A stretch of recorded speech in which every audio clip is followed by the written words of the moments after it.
nossa ilustre palestrante, mais querida do que nunca, Rosaura, todo mundo não sabe, mas ela tem uma Angélica no meio, Soligo, Rosaura Angélica Soligo, com a palestra com o título Como favorecer na escola a participação das crianças na cultura do escrito.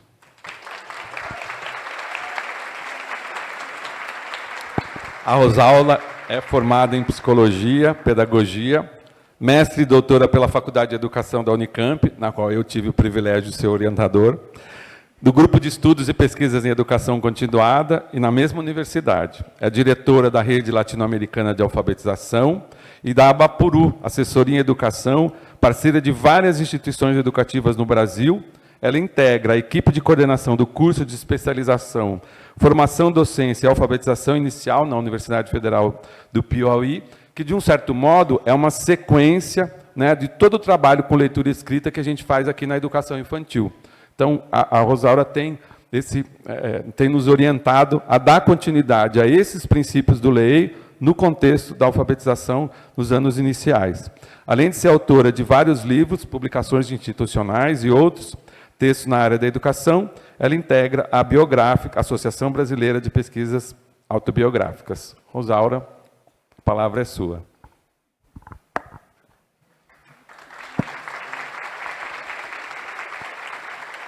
Meu grande amigo e eterno orientador. Tudo que ele me convidar para fazer, eu farei. Estou aqui muito agradecida por estar participando pela primeira vez de um evento, a convite dele e de Renata, do LEI, né?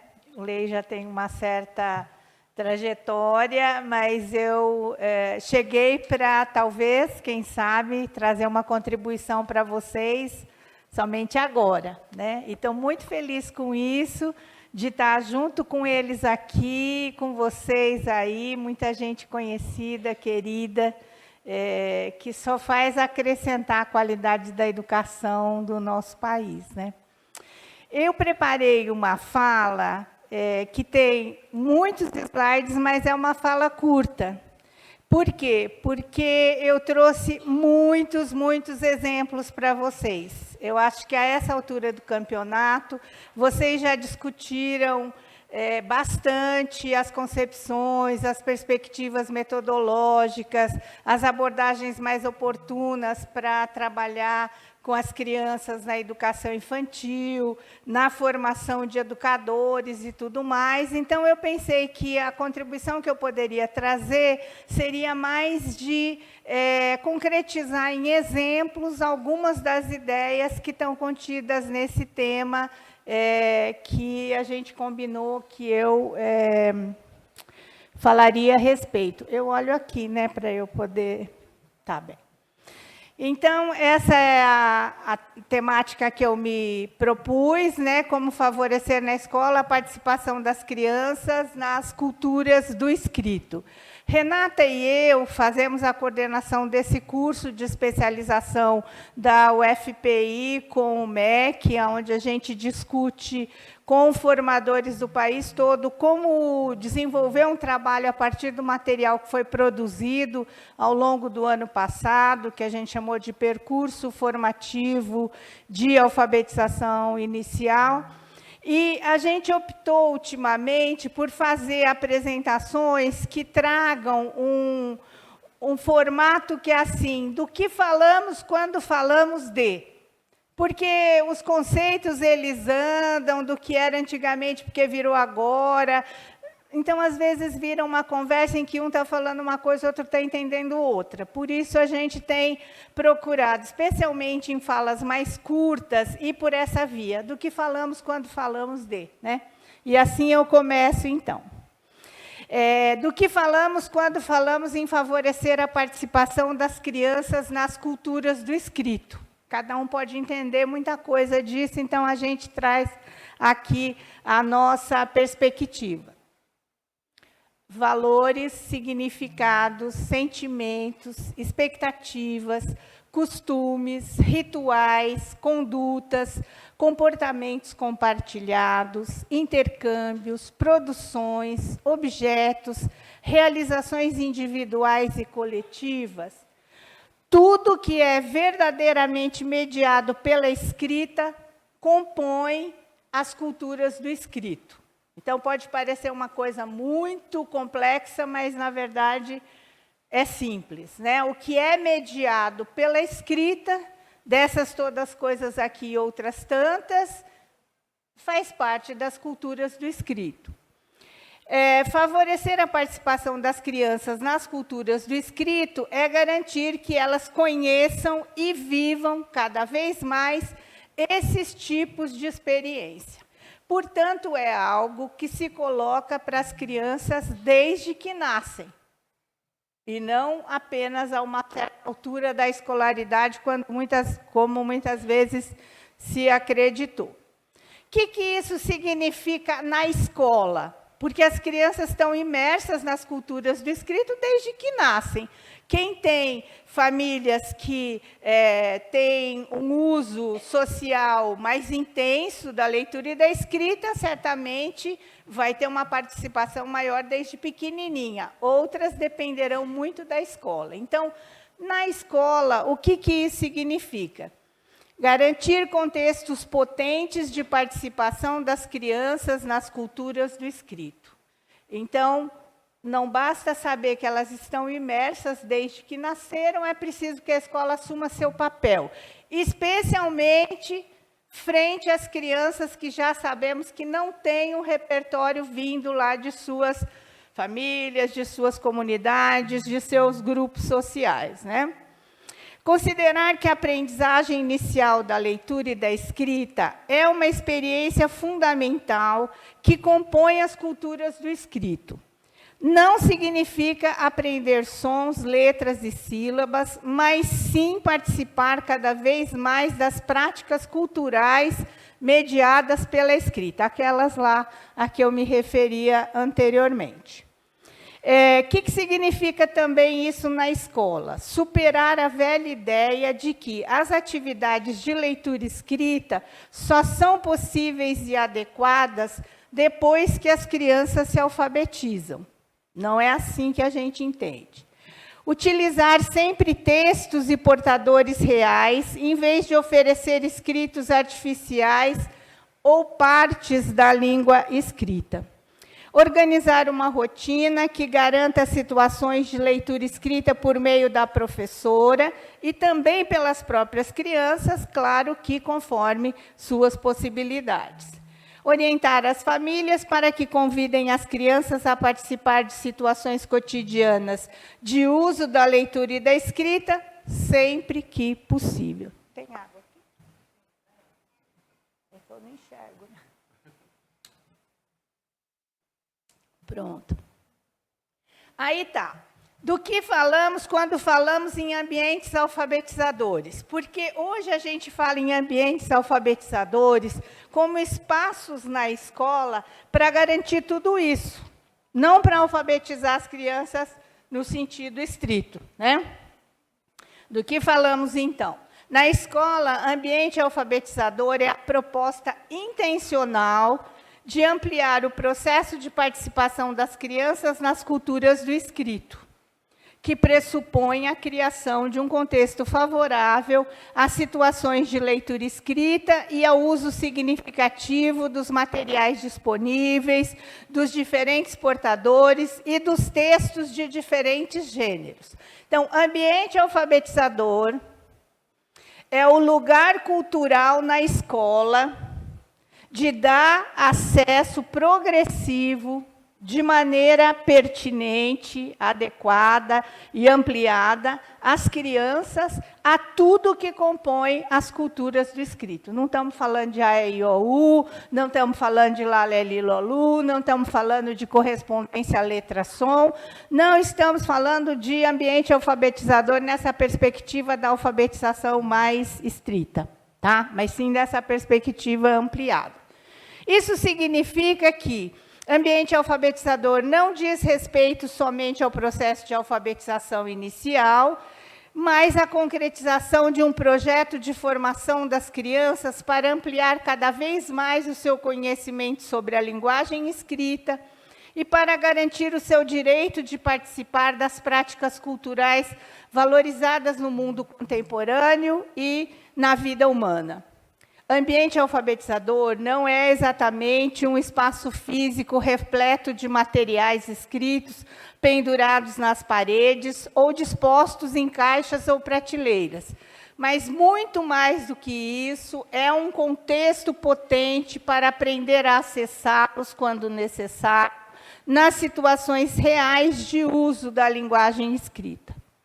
Um acervo de leitura, materiais disponíveis em que se pode escrever quando necessário e produções das próprias crianças, expostas para que todos conheçam, representam apenas a parte material, o ponto de partida de um ambiente alfabetizador.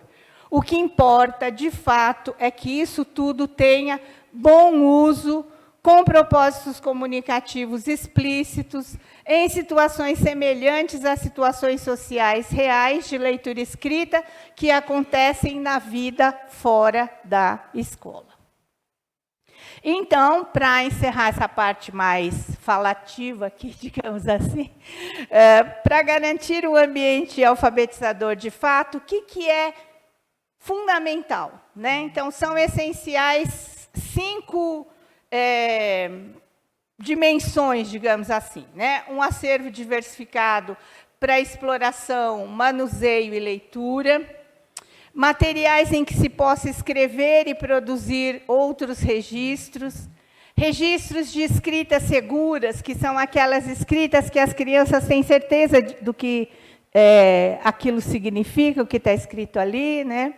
Compartilhamento das produções das crianças e o principal, o melhor uso possível disso tudo. Então, indo por essas 5 vias aqui, a gente vai garantir o direito das crianças a ter na escola ambientes alfabetizadores, que são esses que darão acesso progressivo a elas, às culturas do escrito, a essas práticas todas que são mediadas pela escrita. Então, aqui vem os exemplos para vocês, né? Daqui por diante são apenas imagens com exemplos e alguma explicação muito breve. Esse material eu fiz junto com a professora Rosângela Veliago, que muitos de vocês conhecem, que é minha parceira de longuíssima data, né, desde o século passado, desde o milênio passado, que foi, acho que Eliana que falou de milênio passado, eu gostei, já estou usando pela primeira vez, Eliana. Isso de milênio passado dá uma dimensão histórica maravilhosa, auspiciosa, não é? Desde o milênio passado, então, Rosângela Veliago e eu somos parceiras e somos também amigas críticas, que é algo que eu costumo sempre destacar, né? Fizemos juntas porque ela é mais sabida de educação infantil do que eu. Então, aqui, daqueles 5 exemplos, né, daquelas 5 dimensões, aqui é a do acervo para as crianças. São materiais diversificados para manuseio, exploração e leitura na sala de aula. Então, livros, gibis, todas as coisas, panfletos, né, essa coisa toda que tem uso social e traz escrita.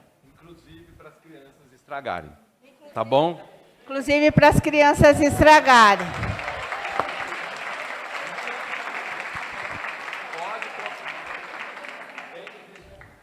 Pense em alguém que chega de outro país para conhecer nossas propostas das escolas de educação infantil e encontra um acervo intacto. A pessoa certamente vai saber que aquilo ali é um enfeite, não é um objeto sociocultural, como deve ser o livro, né, ou os acervos. Volta um pouquinho. Diferentes tipos de materiais disponíveis para as crianças escreverem quando desejarem ou precisarem.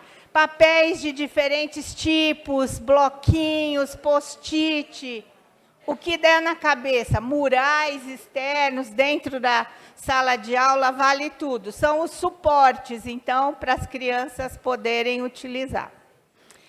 Escritas seguras, né? A gente usa mais essa ideia de escritas seguras no processo de alfabetização, já no ensino fundamental. Mas, como faz parte de um ambiente alfabetizador e pode ter a ver com o trabalho da educação infantil, principalmente nos anos finais, né, da educação infantil, então eu trouxe também essa dimensão, que é de registro de escritas que tem imagens inequívocas, úteis para a consulta das crianças. Então, personagens da história do Chapeuzinho Vermelho.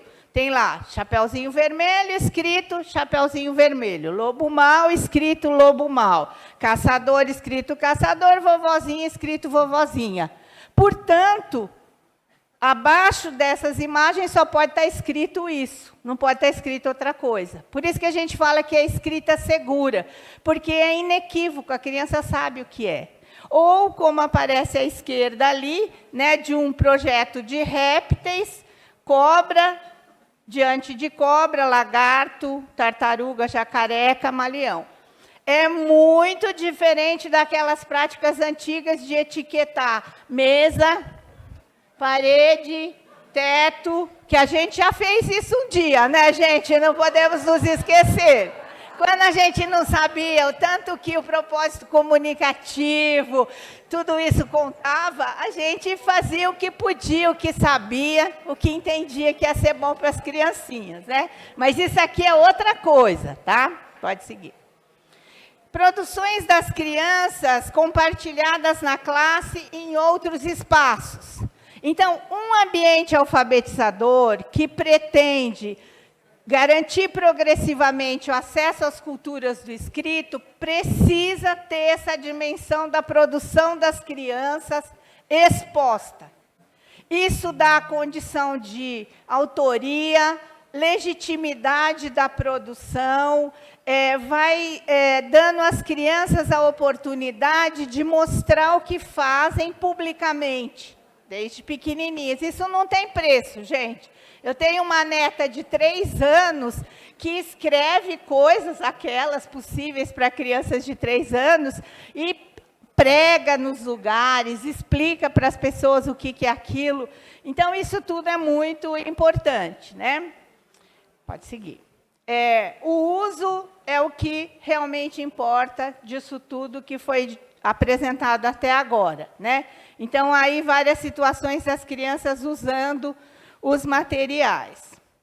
Que tipo de material compõe o acervo da classe? Então, vou ler só o que está em vermelhinho, tá? Livros, calendários, gibis, agendas, listas, cartelas com os nomes das crianças, cartazes fixados na parede com alguns registros úteis. Reparem vocês que em todo o texto tem um para destacado em negrito. Por quê? Porque nada desses materiais terá grande utilidade se não tiver a serviço de um uso importante, significativo, pertinente para as crianças. E agora, outros exemplos com imagens, né, de portadores de textos importantes para compor o ambiente alfabetizador na educação infantil. Então, são diferentes tipos de portadores de textos. Lugares onde os textos podem estar de maneira socialmente pertinente, digamos assim. Já está tempo que vocês estão conversando aí, vocês não pensam que eu estou vendo que vocês estão conversando aí, hein?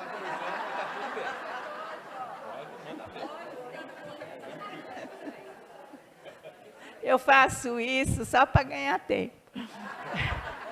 Então, exemplos. Livros utilizados na conversa e leitura nos grupos de bebês e crianças pequenas, né?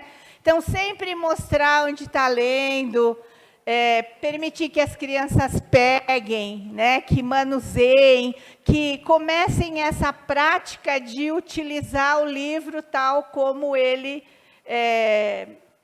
deve ser utilizado socialmente. Minha neta, para voltar a falar do exemplo da minha neta, ela tem não sei como chama aquele negócio que é um aparador cheio de livros, né? Ela vai lá, ela pega direitinho, ela sabe abrir da esquerda para a direita, depois ela recoloca lá, traz outro, quer dizer, é uma prática que existe naquela família, que infelizmente não existe na maioria das famílias, que vai fazer com que ela chegue na escola com um repertório já muito avançado. Crianças que não chegam assim precisarão ter essa oportunidade na escola, né? Pode seguir. Outro exemplo é títulos das histórias lidas, né? Então, Branca de Neve, Chapeuzinho, Rei Sapo, As Três Penas, Gretel a Esperta, Rapunzel, a Cobra Branca, Monte Simélia, Os Três Porquinhos. Ou, claro, as histórias que foram lidas.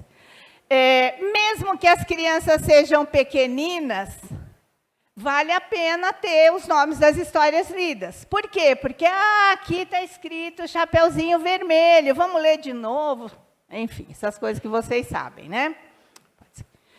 Mural com fotos de passeios e legendas criadas pela professora ou ditadas para ela pelas crianças. Então, aí alguns exemplos, né? Das famílias com a legenda. Essa legenda é muito importante, porque ela vai reportar a quem é, qual é a situação, etc. Pode seguir.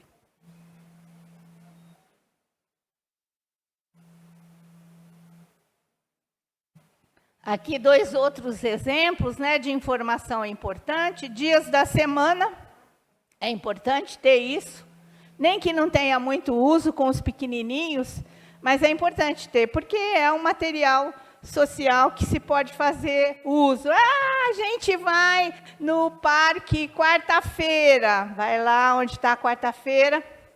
Isso vai trazendo para as crianças a oportunidade de pensar que o que se fala, escreve, que o que se escreve, se lê, e que a escrita, na verdade, representa essa linguagem que falamos. A gente, no ensino fundamental, principalmente, tem aquela fissura como professora alfabetizadora. O que a gente faz para ajudar as crianças que têm hipóteses pré-silábicas? Faz isso. Lê e mostra que está lendo, né? Escreve e fala o que está escrevendo. Toda vez que vai produzir uma escrita, vai falando do que se trata, porque isso vai dando tom continuamente para a criança que a escrita representa a fala.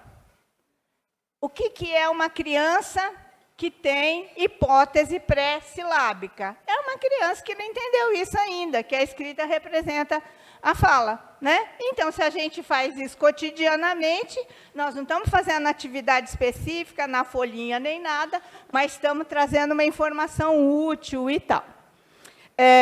Pode seguir. Calendário, então, né, para agendar eventos e compromissos. Então, aí um exemplo, né? Tem o bolinho lá da Fernanda no dia 5, o bolinho do Pedro no dia 23, e outros compromissos podem ser agendados aí, né? Claro que tudo isso que eu estou falando aqui, gente, é uma coisa para os meninos de 5 anos e outra coisa para os meninos de 1 ano, né? Vocês façam as adaptações possíveis mentalmente e depois na realidade do trabalho, né? Lista de presença e de ausência, né? Então, aí uma forma significativa de apresentar os nomes numa outra dimensão.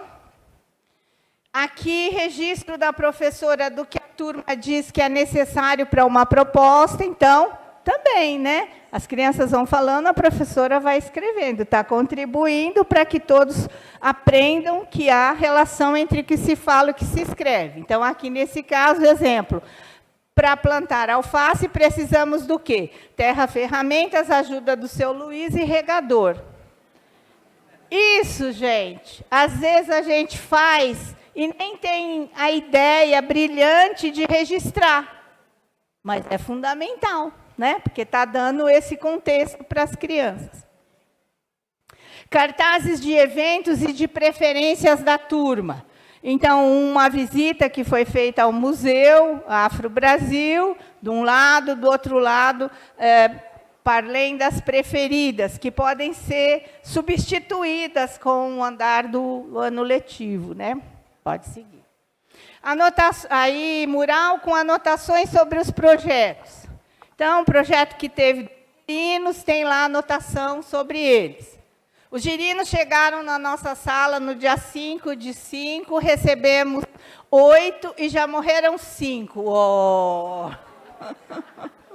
Achamos que podem ter morrido por quê? Olha só, as hipóteses desde pequenininhos, né? A água estava muito fria, eles estavam doentes, eles ficaram sem comida, eles morreram com facilidade, eles pularam do aquário e se machucaram. Tá acabando já. Outro exemplo aí de anotações sobre projetos para pôr no mural. O que produz as sombras? O que ainda não sabemos? As sombras andam? Por que as sombras, a sombra às vezes é grande e às vezes é pequena? O que descobrimos sobre luz e sombra? Quando não tem luz, tem sombra. Quando alguma coisa fica na frente da luz, fica escuro. A sombra pode crescer ou diminuir. Nosso corpo também pode criar sombras. Percebam que as hipóteses das crianças não só são valorizadas, como são registradas, lidas, documentadas, grudadas na parede. Isso não tem preço. Isso das crianças sentirem que o que elas pensam vale, não tem preço. É isso que vai fazer crianças mais autônomas, mais seguras, mais curiosas e que, mesmo que tentam dissuadi-las, elas vão em busca de resposta para suas questões. Pode seguir. Mural com anotações sobre um assunto pesquisado. Para que servem as penas? O que disseram as crianças e o que descobrimos. Pode seguir. Dá para fazer com qualquer coisa, né? Registros da rotina de atividade do dia. Nossa velha conhecida, né? Pode seguir. Etiquetas em caixas para organizar os materiais por tipo e facilitar o uso, e registro do nome da criança em seus objetos. Muito diferente de mesa em mesa, cadeira em cadeira, lousa em lousa, né? Tudo coisa com função social. Cartazes úteis para o trabalho realizado. Então, cartaz de nomes, cartaz de combinados, e o que não podemos esquecer de levar no passeio e outros tantos que se inventar de fazer na sala de aula, né? E aqui uma imagem que eu tenho usado bastante, que eu gosto muito, né? Que são muitas crianças imersas em situações de leitura escrita. A participação nas culturas do escrito pode ser uma experiência cheia de encantamento. Eu costumo dizer que a escola será tanto mais encantadora quanto fizer as crianças esquecerem que estão na escola. Que elas estão ali aprendendo coisas úteis para a vida, sem as regras da escola, sem os tem-quês. Quanto mais as crianças estiverem livres dessa ideia de escola no modelo mais convencional, mais a escola será um espaço de encantamento, né? E aí eu trago agora para encerrar para vocês, onde vocês podem encontrar os textos da produção que Renata e eu supervisionamos no ano passado, que são os materiais do percurso formativo de alfabetização inicial para o Compromisso Nacional Criança Alfabetizada. São 12 publicações que podem ser encontradas no Avamec, nesse link aí. Os vídeos são 10, podem ser encontrados nesse link aí, ou da Rede Latino-Americana de Alfabetização, da qual eu e Renata fazemos parte. Os vídeos são esses, os temas, né? São 10 temas, todos muito relevantes. Pode seguir. Aqui minhas páginas e onde vocês me acham, no Instagram, no Facebook. Eu uso as redes sociais como um espaço formativo. Acho importante trazer reflexões que ajudem a gente a pensar cada vez melhor para adiante, para frente, além, né? E aqui vai ser compartilhado, tá, gente, com todos vocês esse material, até para vocês já clicarem no link e já ir direto lá, tá bom? Gente, dá muito trabalho fazer para não compartilhar com muita gente, né?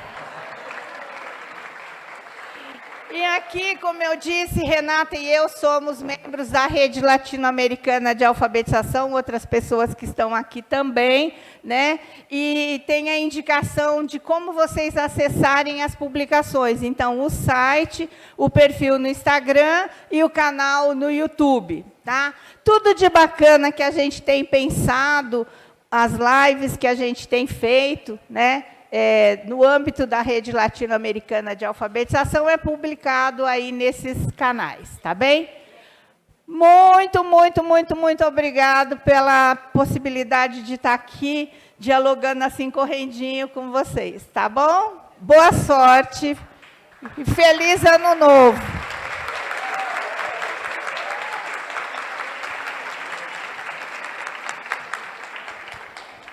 Mestre, não envergonhei você não, né? Sempre a melhor. Sempre a melhor. Obrigado, Rosaura.